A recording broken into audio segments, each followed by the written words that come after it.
Eh bien, salut tout le monde, c'est Fonatro, j'espère que vous allez tous très bien, parce qu'en tout cas, moi ça va super.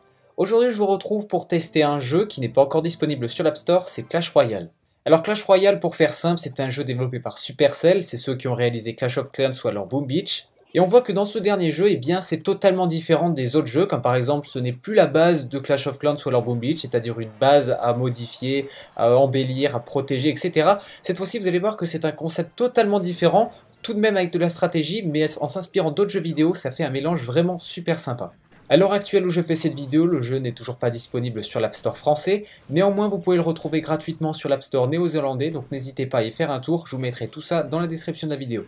Alors concrètement, Clash Royale, qu'est-ce que c'est? Eh bien, c'est un mélange de plusieurs jeux vidéo. Alors on peut citer premièrement Clash of Clans, surtout pour l'univers, les personnages, le célèbre jeu de cartes de Blizzard Hearthstone pour l'aspect collection et les cartes, mais également les MOBA comme League of Legends ou alors Dota. Alors c'est vrai, dit comme ça peut faire vraiment bizarre, ça fait un mélange un petit peu atypique, mais je vous garantis que ça rend super bien et le gameplay est juste génial. Alors avant de commencer la bataille, il faudra créer un deck, c'est pour ça que j'ai fait la référence d'ailleurs à Hearthstone.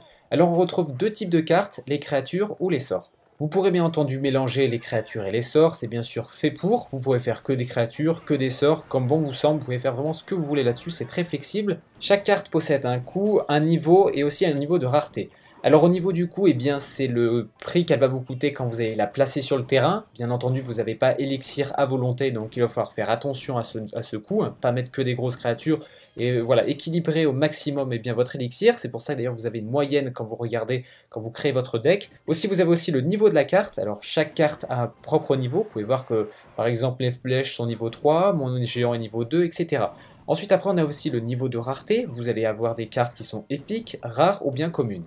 Alors à ce stade-là, on pourrait se dire c'est un pay to win parce qu'effectivement, s'il y a des niveaux de rareté, des cartes à avoir, on pourrait être désavantagé par rapport à un adversaire par exemple qui possède des épiques et moi je possède que des communes. Alors rassurez-vous, ce n'est pas du tout le cas, il est très facile de loot des cartes épiques, rares ou bien même des communes forcément. Par exemple, moi, avec quelques heures de jeu, j'ai déjà une épique qui est relativement forte, donc rassurez-vous là-dessus, à mon avis, ce n'est pas là le problème. Alors une fois le deck créé, eh bien on va se mettre en relation avec un autre joueur pour l'affronter. Contrairement à Boom Beach, les attaques se font en live, c'est-à-dire que la personne est connectée et vous aussi, donc vous faites vraiment l'attaque en même temps que lui, vous pouvez même communiquer avec lui et c'est ça qui est vraiment super sympa.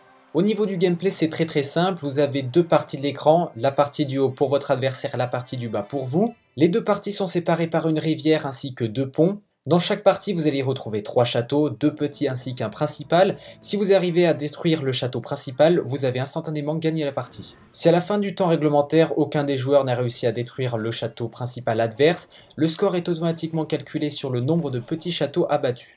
En bas de l'écran se situe la jauge d'élixir, cette dernière se remplit automatiquement toutes les secondes. Quand vous invoquerez un sort ou une créature sur le terrain, le coût sera automatiquement débité sur cette jauge. Les cartes de votre deck sont donc choisies aléatoirement, vous en avez 4 à chaque fois, et puis une fois que vous en utilisez une nouvelle apparaît. La partie dure 3 minutes, néanmoins si aucun des joueurs n'a réussi à détruire le château principal, une minute supplémentaire sera accordée, et la régénération d'élixir se fera 2 fois plus rapidement. Pour avoir testé ces prolongations entre guillemets, je peux vous dire que c'est vraiment cool, ça met la pression aux deux joueurs et ça rend la partie nettement plus rapide. Pour conclure, Clash Royale est un excellent jeu qui rencontrera sûrement un succès similaire aux autres jeux du développeur Supercell. En soi, j'ai trouvé le jeu très bon dans l'ensemble, le gameplay est soigné et simple, l'univers de Clash of Clans est parfaitement respecté et bien retranscrit, ce qui fera donc plaisir aux fans du jeu.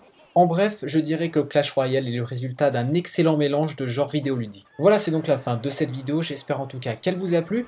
N'hésitez pas à regarder dans la description de la vidéo, vous y retrouverez les liens pour créer un compte sur l'App Store néo-zélandais, ce qui vous permettra donc de télécharger le jeu gratuitement et légalement en attendant sa sortie officielle en mars en France. C'était Iphone Retro, on se retrouve à une prochaine pour une nouvelle vidéo. Allez, ciao tout le monde.